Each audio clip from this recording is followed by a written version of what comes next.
everyone. Hi.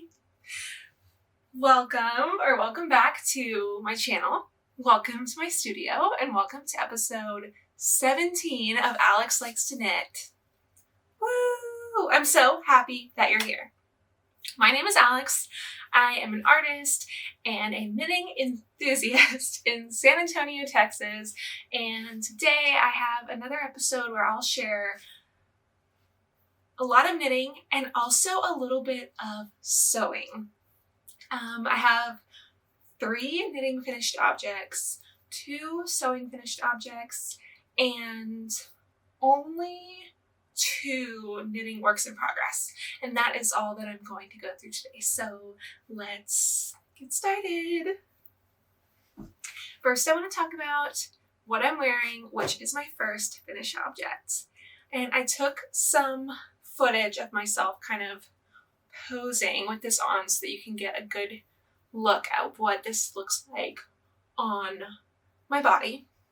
This is the Coven Cardi by Shay Johnson, and I am so happy that it's finished and I love the way it fits. So some details on this project. This is a paper pattern on Ravelry. It's $10. It does have a full size range.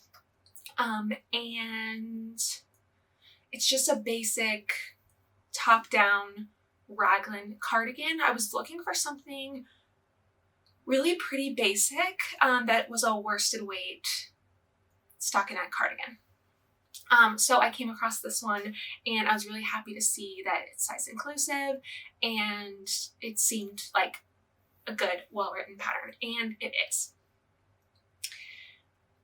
Let's see. So let me think about the different changes that I made, because there are a few things. So I knit the size 4, which is what I decided because I had a gauge swatch. I had done a different project in this yarn, so I knew what my gauge would be, and I decided to knit a size 4 because I have a sweater, I have a cardigan, like a thrifted cardigan that I wear really often that I like the fit of, and the size 4 was going to give me the closest to that size. So I did that. The raglan increases, I changed them just very slightly to be the same increases as are in the Tolsta tee, because that is just super easy for me to do because I've done it a few times. So I did that, but I don't think it makes a big difference in the look of it. And in the arms, the pattern says to just knit straight and then do rapid decreases at the end. And I just did I did about 8. Yeah, I did 8 on each arm. Like 8, like just 1 stitch decreases even down. So it's really not noticeable. The cuff is still like pretty wide and loose. Like I can't like really hold it up like this super securely. But yeah, I did the 8 decreases and then just switched to my smaller needle size here. I ended up knitting the whole body with a size 5 needle and all the ribbing with a size 3 needle, which is probably 2 sizes smaller than recommended, which is kind of what I usually do because my gauge can be really, really loose. I have not measured my official gauge that I got after blocking this. I did block it. Whenever I first finished my button band, I was like, oh no, I'm gonna have to redo it. The button band is way too tight. This is not gonna work. It was pulling everything up a lot in the front and it just kind of looked crazy. But after blocking, I feel really good about it. It still kind of pulls it up just a little bit. But I like the way it looks and I think it's fine. Like the bottom, just right here, is just like, I feel like slightly weird. But that's obviously I'm not going to redo the button band for that. It's not a big deal. Something to note if you are looking at this pattern and are really into those small details of things really lining up, take a closer look at the pattern photos and see, because I might have done something a little bit wrong. It could have been because I was using the smaller needles, you know. stuff like that. It's just a small thing that you might want to look out for if you're into that. But yeah, also the sleeve length and the body length, I just did what felt right for me. I did an Italian bind off on the bottom hem, on the cuffs, and all along the button band, which is nice and long and relaxing. It wasn't a big deal. One more small thing as I was finishing this up, the buttonholes. So it has buttonholes in the button bands, and you put the buttons on this side, you got the buttonholes on one side. There wasn't a lot of detail there about how or when to do the buttonholes. So I kind of just guessed and went for it, and I think mine turned out fine. That was another reason why I was like, I'm probably gonna have to redo this, because I haven't done a cardigan with a pickup button band like this before. So, you know, I was doing my rib and I ended up just basically just binding off 3 stitches and then the next row casting them back on, which is not super neat, but I think it's fine. I might use a little bit of extra yarn to like fix up where I kind of have this extra thread at the end. I could have looked it up, but I was like, you know what, it'll be fine. It's my first button band. I don't really care. So that's what I did, and I think it's fine. The buttons, like, they do close, and I don't even really wear my cardigans closed unless I like only wear a cardigan somewhere and then I get cold. But they do like that top one keeps popping open. It did that whenever I was doing my footage too, but I mean, it closes. Another thing I might look for if I do another basic cardigan is something with a deeper V. This is kind of high, I think. I think if it were lower, I might like it a little bit more. And the way that whenever I'm just wearing it open, I think how much this kind of puckers right here. It's really not a big deal. It's just, it might kind of lay flatter if that V was deeper, so this like curve was more subtle. But I love this finished object. I know I'm gonna wear it all the time.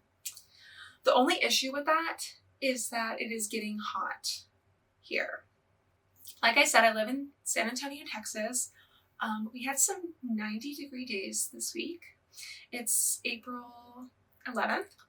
So yeah, it's getting hot.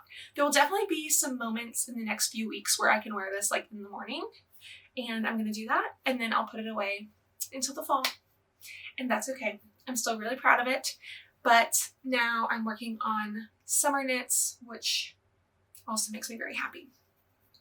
I want to talk about the yarn too. Okay, this is the yarn that I used. It is called Barocco Vintage.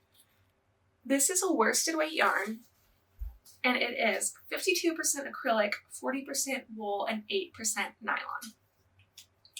And I was worried that this wasn't going to be soft enough for me. It felt soft in the store.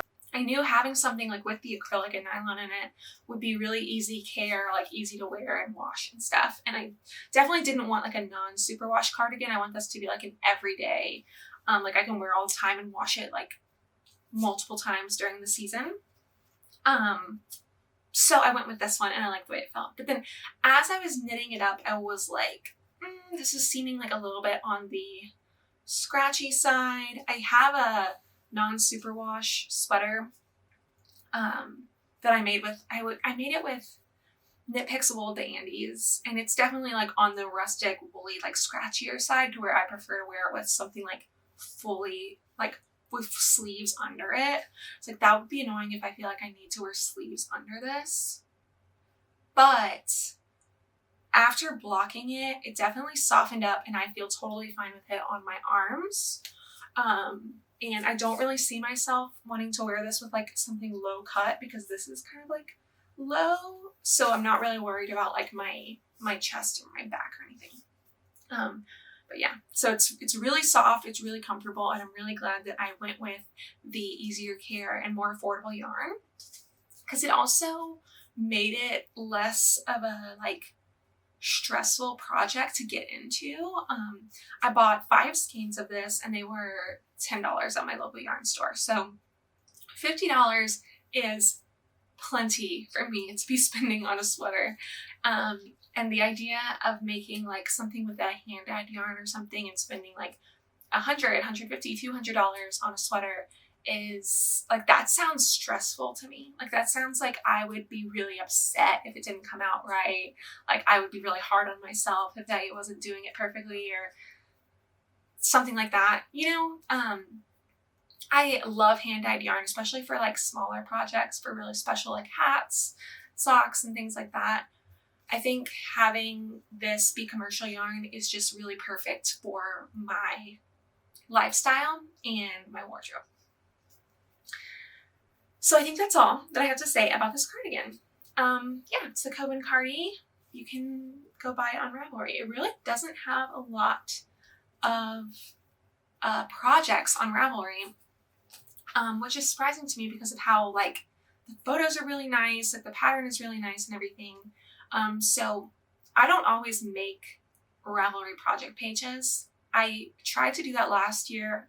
I said I was going to make a project page for every single project, and I just found it really annoying, and I don't think it makes sense for me to make a Ravelry project page for like every single pair of socks that I make, because I make a lot of socks and a lot of them are like really all the same.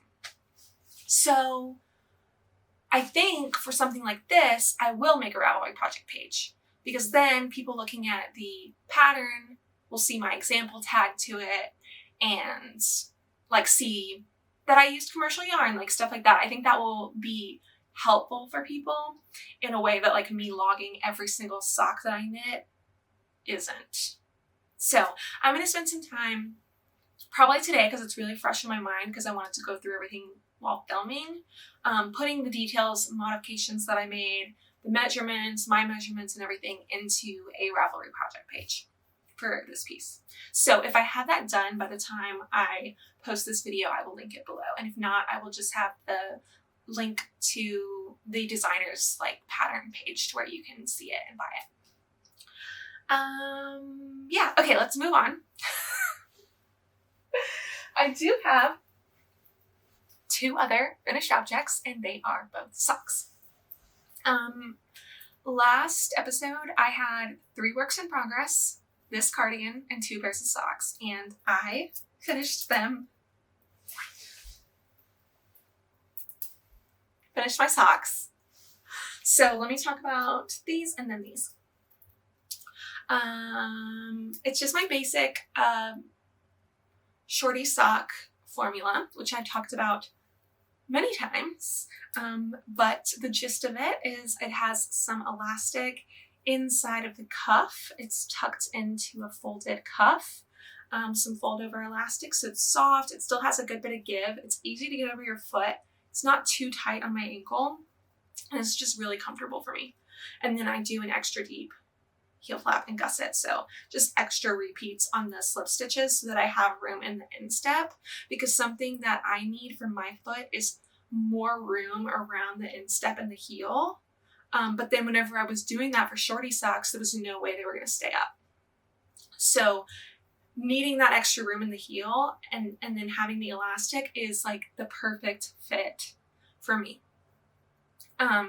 So this one, I was just kind of working on using up some stuff from my stash, especially things that I had already wound up or leftovers. These use a really small amount of yarn, like maybe 40 grams or something for the pair, maybe less than that.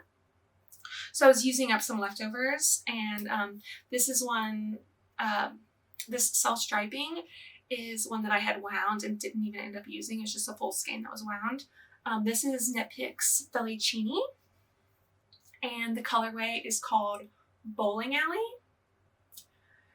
And the toe and heel are Stroll Tonal. I don't know the colorway name for that one, but I think there's only one like really bright green in the Stroll Tonal. Bright lime green. So yeah, my little Bowling Alley shorties. And then the other one that I finished this week, that I finished like 10 minutes ago, are these secretly scrappy socks. So this is where I was on this one last week. Here's my little stitch marker. It's a little painting on a little canvas. But yeah, I just barely started the first one and I had this idea to do the elastic, do the heel flap, and start the gusset in black, and then switch to scrappy chaos for the rest of the foot to, you know, use up some of my small scraps and just little leftovers. I also wanted to see how much of the black yarn I used to do this much of the sock. Not much. I need to go weigh that yarn ball again and I'll put it on the screen. How much yarn I used to do the top of these. But yeah, then I just went totally crazy and changed colors whenever I felt like it, made pretty small stripes, some a little bigger than others, and just used whatever kind of sock yarn I had. And I haven't worn these yet. Obviously, I still need to weave in the ends on this one. I'm sorry if this is stressing you out. It doesn't really bother me. I don't mind weaving in the ends, but I was wanting to film today and I was like working on the toe of this one. And it's like, I don't need to weave in the ends before I film. It's not that big of a deal. So just don't look at that. On the inside, I will weave these in today so that I can start wearing them soon. But yeah, I'm really, really, really happy with those. I will definitely be doing this again at some point. I have more scraps, but it was nice that I got rid of some of the super, super tiny pieces that I had that I was really holding on to for, you know, crazy stuff like this. So yeah, those are my 3 knitting finished objects. So I worked on some sewing this week, which has been really cool. I'm really excited to start getting into it again. I have some ideas and some plans. I would really like to be able to sew garments. I'm looking at trying to make like a linen skirt, linen dress, and like some simple like shirts. So I got my sewing machine back out. I got my notions and everything back out this week, and I actually found some like half-finished projects, and I was able to sew them up and get them finished this week, which is exciting. This was the perfect kind of introduction back into sewing. It's probably been like a year since I've made a sewing project. Let me think. It's April. I'm trying to think if I did. Yeah, I don't think I did any sewing for like the fall semester last year. So yeah. That's not true. I finished a sewing project for Christmas last year. So that's how long it's been, since Christmas.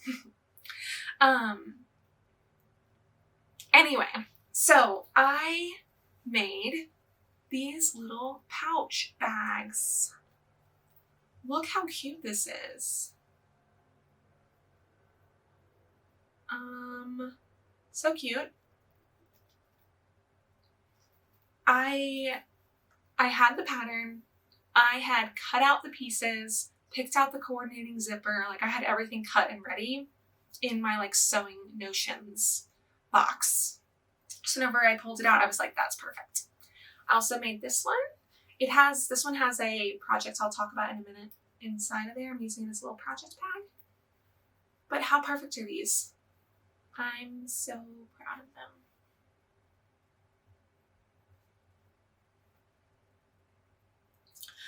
This pattern is the Boxy pouch by Kandou Crafts on Etsy, which I'll link below. It's like Kandou Crafts, I think. But this Boxy pouch pattern is super straightforward and pretty easy, especially if you're comfortable with a zipper. The zipper is definitely like the weirdest part. But yeah, it's just an Etsy pattern and it has like 6 different sizes. So I've made a lot of these in the past. I have a lot of different sizes. It does have you do like a bias tape binding on the inside. And I didn't feel like doing that. I didn't feel like it was necessary. So I just sewed the end here, like sewed it down really good, and then just cut like a meter edge. And it's on the inside, so I don't really care. I'm not like sewing these or anything. So yeah, that works for me. Super easy. And if I ever feel like I want to make one more finished to like give it to someone or something like that, I could do the bias tape. It's just a lot of folding and ironing and things. Yeah. I'll show you the inside of this one too. This one, I love the green zipper with it. Thank you, past self, for picking that out. And then the inside is this like rainbow polka dot. So, yay! Sewing finished objects. I've been thinking about, I'm kind of going back and forth between like honing in on garment making or making quilts again. I've done some quilting in the past, and I kind of see quilting as being part of my fine art practice. I have like ideas for things that I would want to do for like a show, and like have quilted pieces be part of it, or like make like cushions, like pillow covers that have different kinds of like textile art, like I have knitting incorporated, or have granny squares and like have them be pillows. So I feel like if I get into quilting, I'm going to be like, this is my job. Like I'm going to make a collection, and like it's going to be this big deal, where I feel like making garments, it'll be like, it has more of a more experimental, like fun, like I'm just going to make it for myself and see how it goes. So I don't know. But I also made a quilt block, just following a YouTube tutorial. I just wanted to kind of see if I could do it. And yeah, I made a little quilt block. This is just some scraps that I had.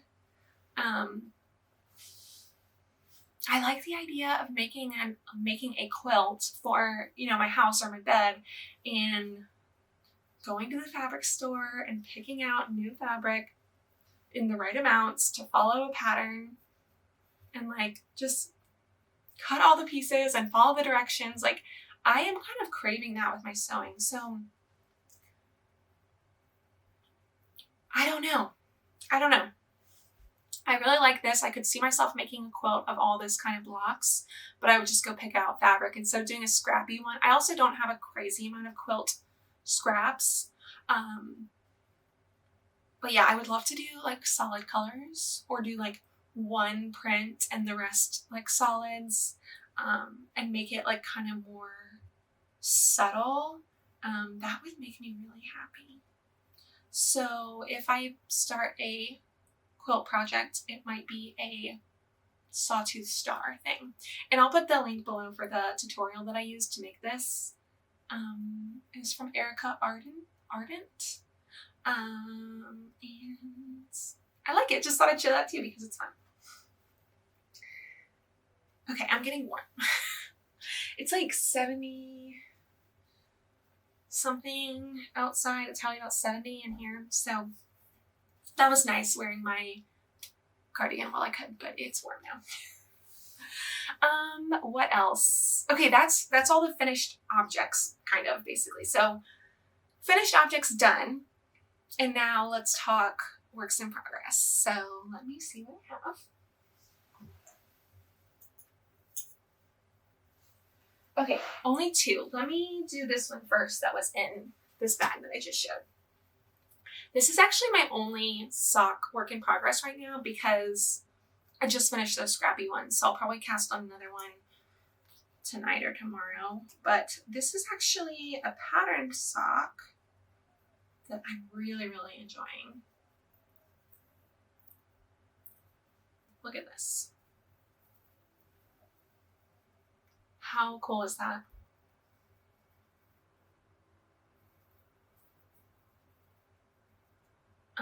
Yeah, really cool. This is from Summer Lee's book, The Sock Project. Where is Summer Lee's book, The Sock Project? Okay, Summer Lee's book, The Sock Project. This is my second pattern I am working up from this book. And it is from the section called Socks with Knits, Purls, and Slip Stitches. And this is just a striped and then slip stitch pattern to make this pattern. So it really is pretty easy. And this pattern is called the Clamplight Socks. Something the world.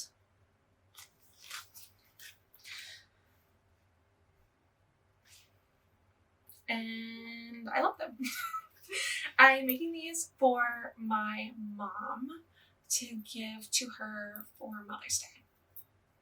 She really likes green. I've made her green socks in the past, but I think she needed just like green.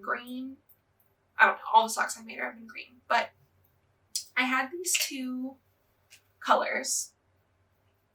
This one is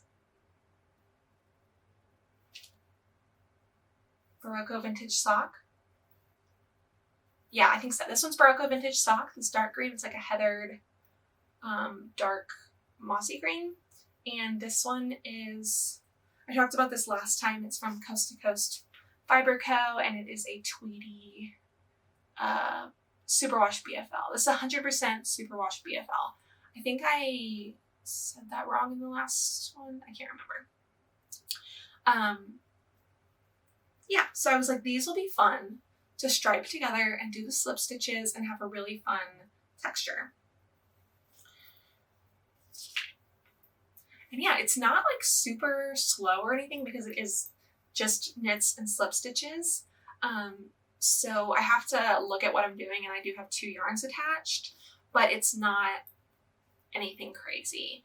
And I'm really liking this. I want to get them done soon. I'm visiting home in a few weeks, so I would love to have these done by the time I go home so I can just leave them there and have my sister give them to her on Mother's Day.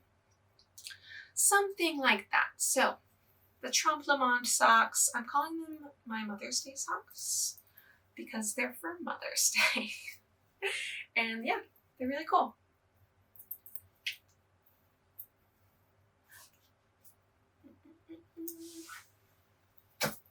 Okay, one other work in progress. So I finished my cardigan, right? I finished it and started blocking it and stuff a few days ago.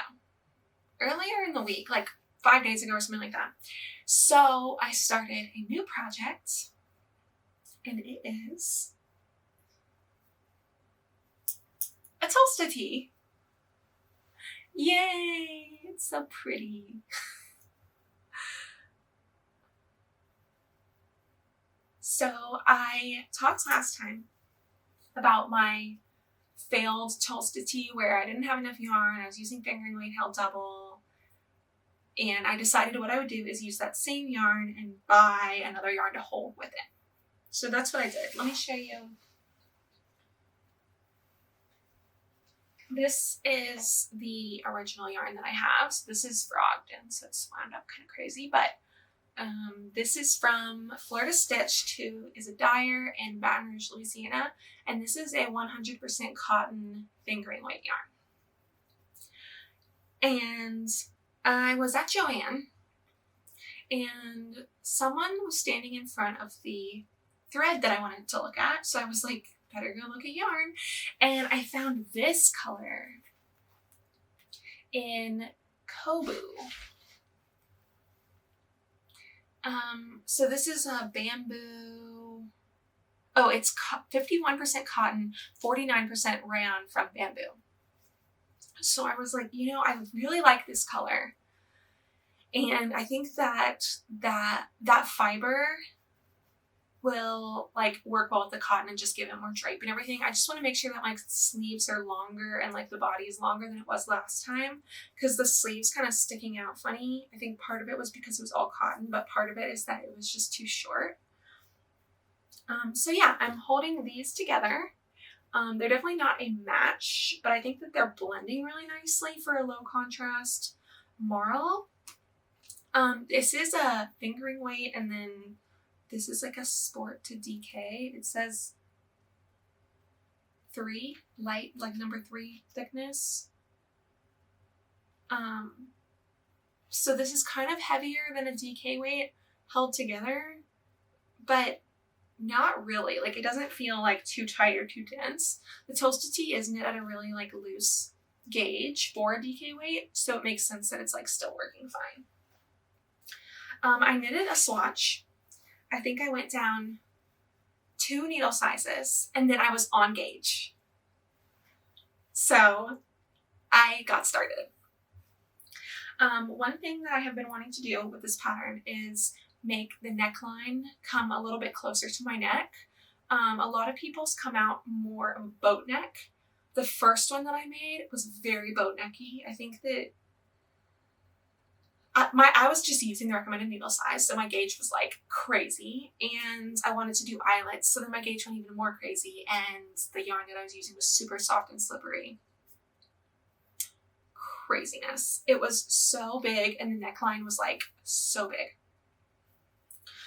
So of course I went down 2 needle sizes. So for the neckline, I was using like a size 3.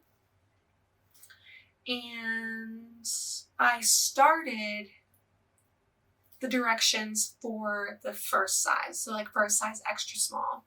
I was like, I'll start with the smallest one and then just do the increases to get to the size that I need for my arms and bust measurement and everything. And then I'll kind of have more yoke and a smaller neck.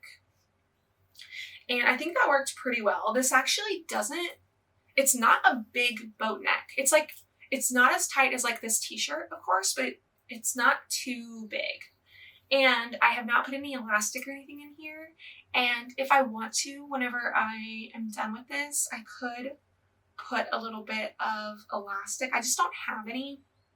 I would need to buy some, but that would be an option too if I feel like it's too much of a boat neck.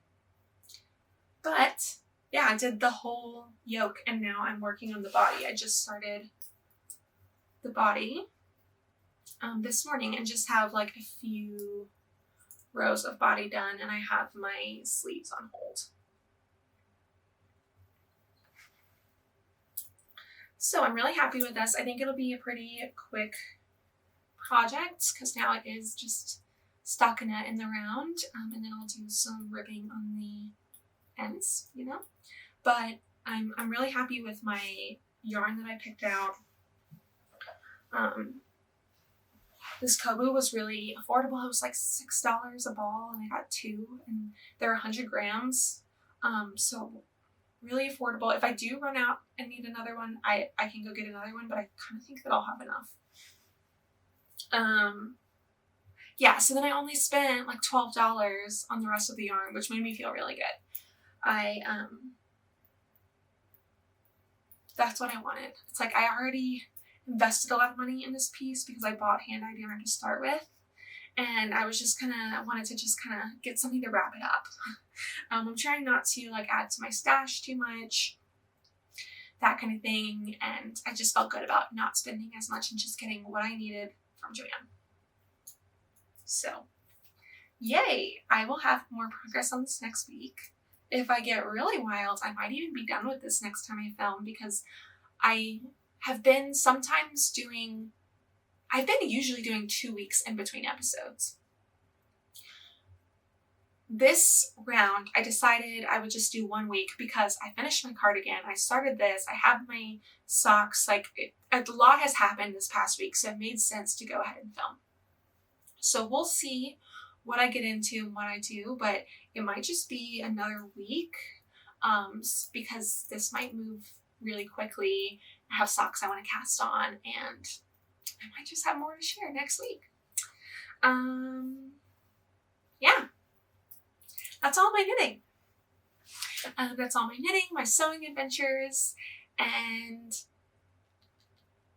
yeah, I'm really happy with everything. I feel good about the kind of pace that I'm like moving through things. I really, really love that feeling of like starting a new project. Like even if it's just a sock, like picking out yarn, getting casted on, like just, that's really fun for me to start new things. So knowing like I'm also wrapping things up, I'm not just casting on, it just makes me feel good about my process and everything. I do have some gift knits that I will be getting into soon for some birthdays and things. Mother's Day socks. So I'll be kind of back in gift knitting mode a little bit in the next week, other than with my Tolsta tee. But yeah, I'm ready for summer. So I'm thinking about summer knits, and for sewing, I'm thinking about linen and just like what is like airy and breezy and what can I actually wear outside in Texas in the summer. So yeah. A little bit of life and art business stuff if you're interested and want to stick around for that. Life is good. I haven't done anything. We had the eclipse here on April 8th. San Antonio is like super, super close to the path of totality. So we drove to a state park about 25 minutes away so that we could be in the path of totality and see it get fully dark. And we did, and it was really, really cool. I went with my partner and my aunt, and it was a really, really cool experience. People were all freaking out about the traffic, like, don't leave home, like, it's gonna be so crazy, you're gonna be stuck in traffic for 5 hours. We were not. We were like stuck in regular 5 o'clock traffic for like, it was like 45 minutes instead of 20 minutes. It was completely fine. The park didn't even like really seem that busy. And we hiked out like 3.5 miles, and then it was like on a loop. So we did like 3 miles back. So we got out there a lot earlier, and then we sat around for a while, and then it took us a while to hike back. But we got out there early and the park was not busy. By the time we came back, the park was not busy. So it was great. Definitely worth it and really fun. And that's the only exciting thing that I've done. Things coming up. I have, today's Thursday, tomorrow's Friday, so I'll probably get this video up tomorrow. So if you're watching this on the day that it comes out and you are in San Antonio, I have a market tonight. I have a market on April 12th from 6 to 9 p.m. in front of Clamplight Studios and Gallery. I will have prints and paintings and be chatting with people about my art. I also have a market on Saturday morning, 9 a.m. to 1 p.m. at Eisenhower Park, which I'm super excited about. It's going to be a really big event, and I did their fall market last year and it was so awesome. So I'm really excited that they're doing a spring one, and I'm happy to be there. Only other thing, I am teaching a painting workshop on April 25th. So if you're in San Antonio and you're interested in my paintings, my process, if you're a painter, if you want to come hang out, I'm doing that through Spare Parts, which is a craft like thrift store reuse center. And so I'll have the link and more information for that down below. But yeah, I'm here making art, doing a lot of knitting and sewing, and feeling really good about spring and summer and life. So that's all I've got. Thank you so much for watching. I'm so glad that people have been enjoying these and leaving me comments and everything. It really, really means a lot to me. So thank you so much for being here, and I'll see you in the next one.